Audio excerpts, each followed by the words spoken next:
Study IQ IAS, अब तैयारी हुई अफोर्डेबल।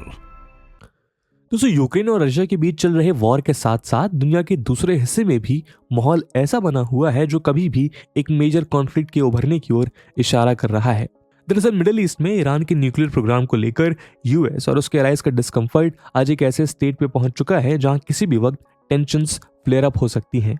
अगर यूएस और इजराइल ईरान के मेन न्यूक्लियर फैसिलिटी को टारगेट करते हैं तो ईरान मोस्ट प्रोबेबली अपने ड्रोन्स और मिसाइल आर्सेनल का फायदा एक ऐसे पैसेजवे को ब्लॉक करने के लिए उठाएगा जिसे ग्लोबल एनर्जी सप्लाईज के लिए काफी क्रिटिकल माना जाता है। ये क्रिटिकल पैसेजवे है स्ट्रेट ऑफ हॉर्मुज।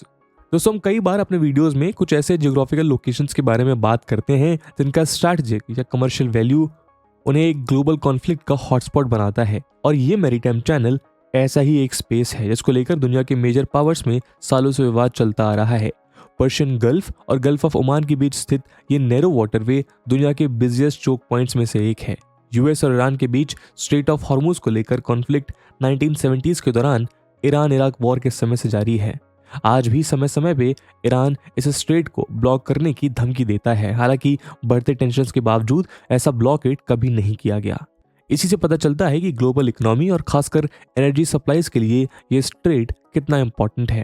दोस्तों, आज के हमारे इस वीडियो डिस्कशन में हम इसी स्ट्रैटेजिक और हाईली कंटेस्टेड मैरीटाइम पैसेज के बारे में चर्चा करेंगे। लेकिन आगे बढ़ने से पहले मैं आपको बता दूं कि इस वीडियो की इंपॉर्टेंस यूपीएससी मेंस के GS2 के IR सेक्शन के लिहाज से काफी इंपॉर्टेंट है। इसके बारे में वीडियो के अंत में और भी बात करेंगे, पर फिलहाल के लिए अपने डिस्कशन को हम आगे बढ़ाते हैं। प्रीलिम्स को यूपीएससी की परीक्षा का आयरन गेट माना जाता है क्योंकि 10 लाख बच्चों में से प्रीलिम्स में मात्र 10,000 बच्चे मेंस लिखने के लिए सिलेक्ट होते हैं, जो इस एग्जाम के सिलेक्शन रेट को 1% से भी कम कर देता है। और इसी दुविधा और कठिनाई को समझते हुए स्टडी IQ अब सबके लिए लेकर आया है SIP यानी सक्सेस इन प्रीलिम्स प्रोग्राम। इसके अंतर्गत मात्र 90 दिनों में आप प्रीलिम्स के आयरन गेट को क्रॉस करने में सक्षम हो जाएंगे। इस प्रोग्राम में आपको भारत की सबसे बेहतरीन फैकल्टीज से 200+ आवर्स की लाइव रिवीजन क्लासेस मिलेंगी और इन लेक्चर्स के बाद आपको रिवीजन बुकलेट्स मिलेंगी जिससे आप स्टैटिक और करंट कंटेंट को रिवाइज कर पाएंगे। CSAT की वर्कशॉप्स होंगी और साथ में आपको मिलेंगे यूपीएससी की मिरर टेस्ट और ऑल इंडिया ओपन टेस्ट जो आपको आपकी तैयारी का सही फीडबैक देंगे। इन बैचेस में एडमिशन की लास्ट डेट आज यानी 21 फरवरी को है, जिसमें क्लासेस की टाइमिंग 3 PM रहेगी। और आपको ध्यान रखना है कि इसमें अवेल करते वक्त आपको AG लाइव कूपन कोड जरूर यूज करना है, जिससे इस प्रोग्राम के प्राइसेस ऑलमोस्ट हाफ हो जाएंगे और मात्र 6,000 रुपीज के सुपर डिस्काउंटेड प्राइस पे आप इन बैचेस को अवेल कर पाएंगे। इन बैचेस से रिलेटेड सभी इंपॉर्टेंट लिंक्स आपको पिन कमेंट और डिस्क्रिप्शन में मिल जाएंगी।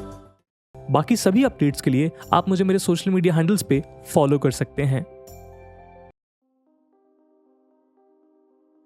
दोस्तों, ओमान और ईरान के बीच लोकेटेड ये सी पैसेज गल्फ कंट्रीज यानी Iraq, Kuwait, Saudi Arabia, Bahrain, Qatar और UAE को अरेबियन सी और बाकी मैरीटाइम स्पेस के साथ जोड़ता है।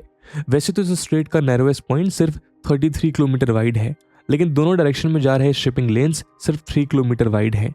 United Nations Convention on the Law of the Sea यानी UNCLO के मुताबिक स्ट्रेट ऑफ हॉर्मुज एक इंटरनेशनल स्ट्रेट है और अकेला ऐसा पैसेज है जो पर्शियन गल्फ को ओपन ओशन से कनेक्ट करता है। यहाँ से ट्रांजिट पैसेज का राइट UNCLO ही गवर्न करता है। हालांकि पर्शियन गल्फ को एंटर या एग्जिट करने के लिए कार्गो शिप्स को ओमान और ईरान के टेरिटोरियल वाटर से होकर गुजरना पड़ता है, जहां बड़े शिप्स को पर्शियन गल्फ में जाने के लिए ईरान के टेरिटोरियल वाटर से गुजरना पड़ता है। वहीं इस वाटरवे से बाहर आने के लिए उनका रास्ता ओमान के मैरीटाइम एरिया से जाता है। ऐसे में इनमें से कोई भी कंट्री यहाँ ऑब्स्ट्रक्शन नहीं कर सकती। स्ट्रेट ऑफ हॉर्मुज में शिपिंग एक्टिविटीज को इंटरनेशनल मैरीटाइम ऑर्गेनाइजेशन यानी IMO रेगुलेट करती है। ईरान और ओमान पे ये जिम्मेदारी है कि वो कार्गो शिप्स के मूवमेंट को बेहतर बनाने के लिए नेविगेशन सर्विसेज और गाइड साइंस जैसी फैसिलिटीज प्रोवाइड करे, जिनके लिए उन्हें टैक्स दिया जाता है। वॉर टाइम में भी इस स्ट्रेट को ब्लॉक करने का इन कंट्रीज के पास कोई राइट नहीं है, लेकिन वो कार्गो शिप्स विजिट कर सकते हैं। दोस्तों, स्ट्रेट ऑफ हॉर्मुज का इंपॉर्टेंस शायद आप उसके लोकेशन से ही लगा सकते हैं। Oil resource rich gulf countries के लिए ये पैसेज उनके एक्सपोर्ट्स का सोल आउटलेट है। 2018 में यहाँ से average daily oil flow 21 million barrel per day था, यानी ग्लोबल पेट्रोलियम लिक्विड कंजम्पशन का 21%। ग्लोबल सी रूट में ऐसे नैरो चैनल्स या चोक पॉइंट एनर्जी सिक्योरिटी के लिए इतने क्रिटिकल हैं कि अगर वो टेम्परेली बंद भी हो गए तो सिग्निफिकेंट सप्लाई डिले और हायर शिपिंग कॉस्ट के चलते वर्ल्ड वाइड एनर्जी प्राइसेस आसमान छू सकते हैं। वैसे तो कई ऐसे चोक पॉइंट्स हैं जिन्हें दूसरे लॉन्गर रूट्स के थ्रू बाईपास किया जा सकता है, लेकिन स्ट्रेट ऑफ हॉर्मुज की तरह भी ऐसे कई पैसेजेस हैं जिनका कोई प्रैक्टिकल ऑल्टरनेटिव नहीं है। यहाँ 2016 से क्रूड ऑयल, कंडेंसेट और पेट्रोलियम प्रोडक्ट्स का ट्रांजिट काफ़ी स्टेबल रहा है, क्योंकि ये वही साल था जब ईरान के न्यूक्लियर प्रोग्राम के खिलाफ उस पर लगाए गए इंटरनेशनल सैंक्शंस को सस्पेंड कर दिया गया था और ईरान फिर से अपने ऑयल प्रोडक्शन और एक्सपोर्ट्स को रिवाइव करने लगा था। 2018 में इस मैरीटाइम रूट से ग्लोबल ऑयल ट्रेड का लगभग 1/3 और ग्लोबल लिक्विफाइड नेचुरल ट्रेड का 1/4 से भी ज़्यादा स्ट्रेट ऑफ हॉर्मुज से गुजरा था। इस पैसेज वे को बाईपास करने के कुछ ही लिमिटेड ऑप्शंस हैं। सिर्फ सऊदी अरेबिया और यूएई के पास ही ऐसे पाइपलाइन कनेक्शंस हैं जिसके थ्रू वो क्रूड ऑयल को पर्शियन गल्फ से बाहर भेज सकता है। एस्टिमेट्स के मुताबिक 2018 के एंड तक इन दोनों कंट्रीज के total combined available crude oil pipeline capacity 6.5 million barrels per day था। उसी साल 2.7 million barrel per day crude oil को इन पाइपलाइंस के थ्रू ट्रांसपोर्ट किया गया था। क्लिपर डेटा द्वारा पब्लिश्ड टैंकर ट्रैकिंग डेटा के अनुसार सऊदी अरेबिया सबसे ज्यादा क्रूड ऑयल और कंडेंसेट स्ट्रेट ऑफ हॉर्मुज के थ्रू ट्रांसपोर्ट करता है, जिसका मेजर हिस्सा दूसरी कंट्रीज को जाता है। एस्टीमेट के मुताबिक 2018 में स्ट्रेट ऑफ हॉर्मुज से गुजरने वाले क्रूड ऑयल और कंडेंसेट का 76% एशियन मार्केट्स के लिए गया था। इसके मेजर डेस्टिनेशंस थे China, India, Japan, south Korea और सिंगापुर। उसी साल यूएस ने पर्शियन गल्फ से हॉर्मुज स्ट्रेट के through 1.4 million barrel per day crude oil और कंडेंसेट इंपोर्ट किया था। वहीं यूएस के टोटल क्रूड ऑयल इंपोर्ट का लगभग 18% और टोटल पेट्रोलियम लिक्विड कंजम्पशन का 7% इसी चोक पॉइंट से गुजरा था। और जहां बात मिडिल ईस्ट ऑयल और यूएस की हो, वहां कॉन्फ्लिक्ट की बात ना हो, ऐसा हो नहीं सकता।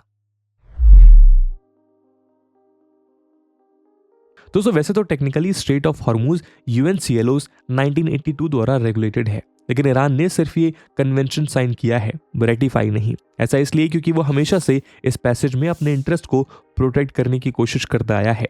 इस स्ट्रेट का जियोपॉलिटिकल सिग्निफिकेंस इसे ईरान और वेस्ट के बीच एक फोकल पॉइंट बना दिया है, जो हाल ही में और भी इंटेंसिफाई होता नजर आ रहा है।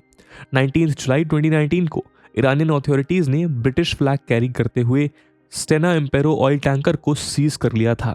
उनका कहना था कि ये British tanker international maritime rules को वायलेट कर रहा है। इनफैक्ट ईरान के फॉर्मर प्राइम मिनिस्टर होवेदा ने एक बार अपने स्टेटमेंट में ये कहा था कि स्ट्रेट ऑफ हॉर्मुज ईरान का जगलर वेन है।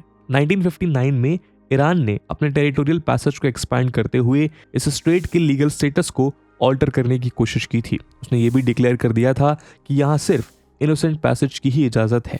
जुलाई 1972 में ओमान ने भी कुछ ऐसा ही किया। दोनों कंट्रीज ने इस स्ट्रेट को अपने टेरिटोरियल वाटर्स में शामिल करना चाहा।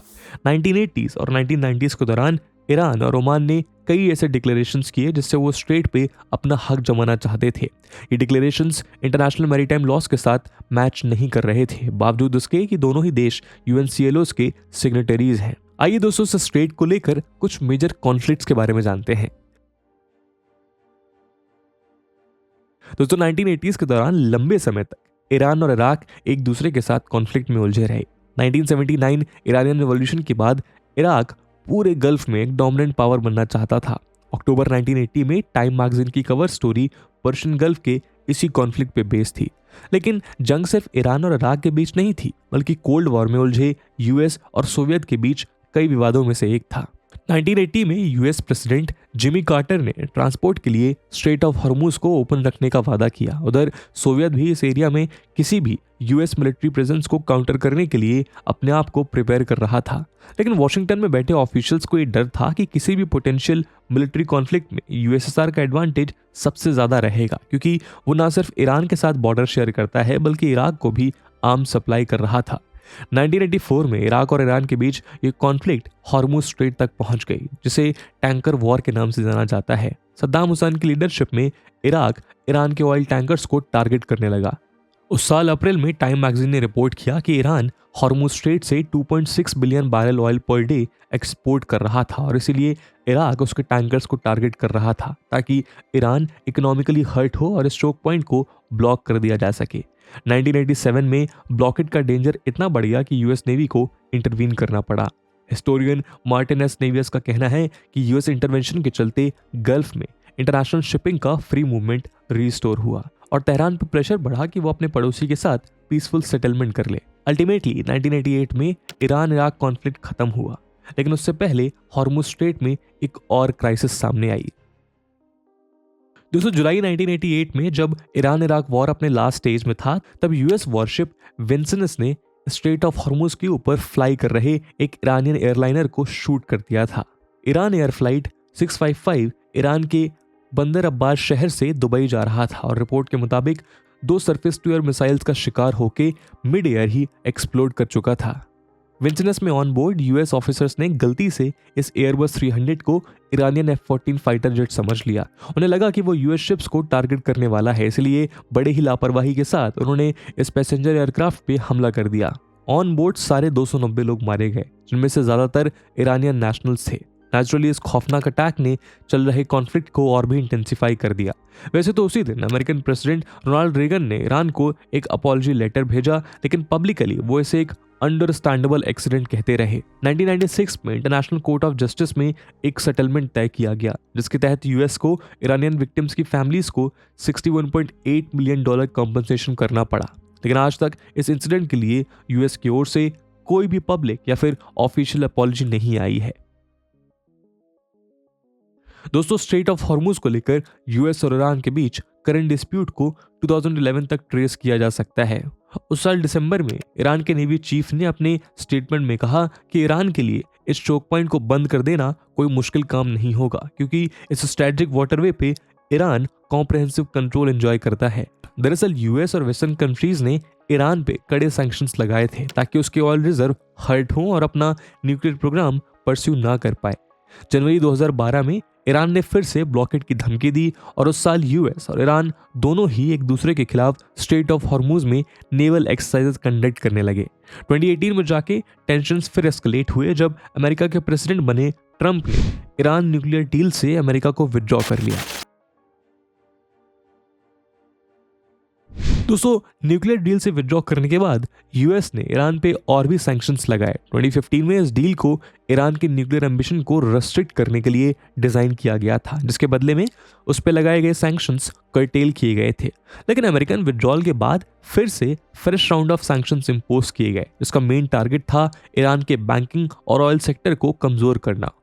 यही नहीं, अमेरिका ने मिडिल ईस्ट में एडिशनल 1500 ट्रूप्स डिप्लॉय किए। उस समय के ईरानियन प्रेसिडेंट हसन रूहानी ने डिक्लेयर किया कि यूएस के प्रेशर टैक्टिक्स के जवाब में ईरान एक्स्ट्रा लो एनरिच्ड यूरेनियम स्टॉकपाइल करेगा।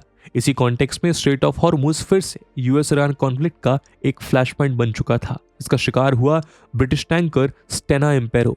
मई 12, 2019 को स्ट्रेट ऑफ हॉर्मुज के पास 4 शिप्स अटैक किए गए, जिनमें 2 सऊदी ऑयल टैंकर शामिल थे। यूएस ऑफिशियल ने कहा कि इस अटैक के लिए ईरान जिम्मेदार था, लेकिन तेहरान ने इस इल्जाम को डिनाई किया। जुलाई 4 को यूके फोर्सेस ने एड्रियन दरिया 1 नाम के एक ईरानियन टैंकर को सीज कर लिया है, इस सस्पेशन पे कि वो सीरिया पे लगाए ईयू सैंक्शन को ब्रेक कर रहा था।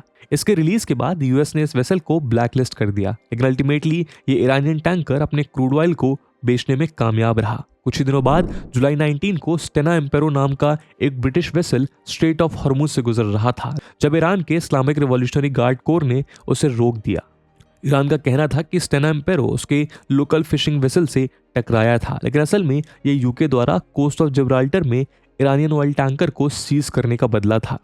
ब्रिटेन के फॉरेन सेक्रेटरी ने अनाउंस किया कि वो इस रीजन में Europe led maritime protection mission भेजेंगे, लेकिन यूएस के मैक्सिमम प्रेशर टैक्टिक्स ने यूके को दूर रखा। लेकिन इन प्रोटेक्शन मिशन के बावजूद स्ट्रेट ऑफ हॉर्मुज में आज भी कॉन्फ्लिक्ट की कहानी खत्म नहीं हुई है। पिछले साल जून में एक टेंस एनकाउंटर के दौरान यूएस नेवी वॉरशिप ने एक ईरानियन रिवॉल्यूशनरी गार्ड स्पीडबोट को अपनी तरफ आते देख वार्निंग शॉट फायर किया। ये बढ़ता टेंशन ईरान के न्यूक्लियर डील को लेकर स्टॉल नेगोशिएशन का एक कंसिक्वेंस है, जहां वर्ल्ड पावर के खिलाफ जाकर तेहरान अपने यूरेनियम एनरिचमेंट प्रोजेक्ट को परस्यू कर रहा है। दिसंबर 2022 में ईरान के मिलिट्री ने स्ट्रेट ऑफ हॉर्मुज के पास गल्फ ऑफ ओमान में अपना एनुअल ड्रिल इनॉग्रेट किया। इन मिलिट्री ड्रिल्स में कमांडोज और एयरबोर्न इन्फेंट्री जुल्फागर 1401 जैसे वॉर गेम्स में पार्टिसिपेट कर रहे थे।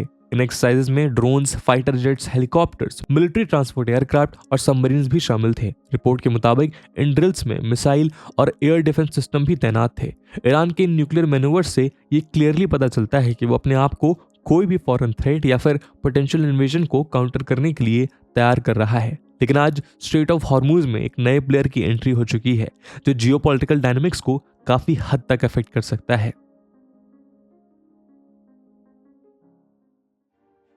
दोस्तों, अपने ग्रोइंग एनर्जी नीड को फुलफिल करने के लिए चाइना मिडिल ईस्ट में अपने फुटप्रिंट्स बढ़ा रहा है। स्ट्रेट ऑफ हॉर्मूज के पास आज कई चाइनीज कंपनीज ने पोर्ट्स और एनर्जी इंफ्रास्ट्रक्चर में हेवली इन्वेस्ट किया है। यही नहीं, चाइना की पीपल्स लिबरेशन आर्मी इस क्रिटिकल वाटरवे पे अपनी नजर जमाए रखे है। जिस तरह नॉर्थ ईस्ट अफ्रीका के जिबूटी में उसने चाइनीज मिलिट्री बेस स्टैब्लिश किया है, वैसे ही वो कमर्शियल एक्टिविटीज के थ्रू अल्टीमेटली हॉर्मूज स्ट्रेट में अपने मिलिट्री और इंटेलिजेंस एक्टिविटीज को स्ट्रेंथन करेगा। ऑलरेडी यूएई में खलीफा पोर्ट के पास चाइना कई फैसिलिटीज कंस्ट्रक्ट कर रहा है। इसके अलावा उसने एक ऑयल पाइपलाइन भी कंस्ट्रक्ट की है जो पोर्ट ऑफ फुजायरा तक स्ट्रेच करता है। उधर ओमान में भी वो डुकम पोर्ट के लिए बिलियंस इन्वेस्ट कर रहा है। वैसे तो ये इन्वेस्टमेंट चाइना को near term economic benefits offer करते हैं, लेकिन अल्टीमेटली पीएलए के लिए ग्राउंड वर्क प्रिपेयर कर रहे हैं जिससे वो स्ट्रेट ऑफ हॉर्मूज से अपना पावर प्रोजेक्ट कर सके। कुछ एक्सपर्ट्स का मानना है कि ऐसे कई पोटेंशियल सिनेरियोज हैं जहां पीएलए नेवी इस रीजन में कंस्ट्रक्टिव रोल प्ले कर सकता है। चाइना द्वारा किसी भी फ्यूचर क्राइसिस को अगर सप्रेस किया गया तो ये ग्लोबल एनर्जी मार्केट में एक स्टेबिलिटी ला पाएगा। वैसे इस पे मिडिल ईस्ट के प्लेयर्स का क्या रिएक्शन होगा, ये देखने वाली बात होगी। जैसे जैसे स्ट्रेट ऑफ हॉर्मूज में बीजिंग के इंटरेस्ट बढ़ रहे हैं, वैसे वैसे वॉशिंगटन की बेचैनी बढ़ रही है। ऐसे में ऑब्जर्वर का कहना है कि यूएस और दूसरे मिडिल ईस्टर्न पावर्स को इस बात के लिए तैयार रहना चाहिए कि चाइना यहाँ जल्द ही एक पीएलए फैसिलिटी बना सकता है जिससे रीजनल पावर डायनेमिक्स में कई बदलाव आएंगे। वैसे तो करंट और पास्ट थ्रेट्स के बावजूद स्ट्रेट ऑफ हॉर्मूज को कभी भी क्लोज नहीं किया गया था और कई एक्सपर्ट्स ये भी कहते हैं कि आगे चलकर भी ऐसा नहीं होगा। इसका एक बड़ा रीजन ये है कि ईरान की इकोनॉमी मेनली उसके ऑयल शिपमेंट्स पे डिपेंड करती है और अगर कभी क्लोजर की नौबत आ गई तो ये ईरान के लिए काफी भारी पड़ेगा, क्योंकि इससे यूएस, चाइना और दूसरे देशों के साथ एक वॉर की स्थिति पैदा हो जाएगी। दोस्तों, स्ट्रेट ऑफ हॉर्मूज एक ऐसी वाटर बॉडी है जो स्ट्रैटेजिक ही नहीं बल्कि पॉलिटिकली भी अपनी एक अलग इंपॉर्टेंस होल्ड करती है। यही कारण है कि इस स्ट्रेट के इन एंड अराउंड होने वाले इवेंट्स का डायरेक्टली और इनडायरेक्टली ग्लोबल इवेंट पर इम्पैक्ट देखने को मिलता है और इसी वजह से आज के वीडियो में हमने इसको एक्सप्लिसिटली डिस्कस करा। और इसी के साथ आज के वीडियो को हम यहीं विराम देते हैं। और जैसा हमने वीडियो के पहले भाग में बताया कि इस वीडियो की इंपॉर्टेंस यूपीएससी मेंस के लिहाज से काफी ज्यादा है, उसी इंपॉर्टेंस को देखते हुए एक प्रश्न हम आपके लिए छोड़कर जा रहे हैं जिसको आपको कमेंट सेक्शन में आंसर करना है। The question is, how does चाइना's presence in the straight of Hormuz affect the existing regional dynamics? And with this question my friends, that's it for the video. I hope आपको video पसंद आई होगी और अगर पसंद आई है तो अपने दोस्तों के साथ शेयर करना मत भूलिएगा। मिलते हैं अगले वीडियो में, तब तक के लिए जय हिंद, जय भारत। स्टडी IQ IAS, अब तैयारी हुई अफोर्डेबल।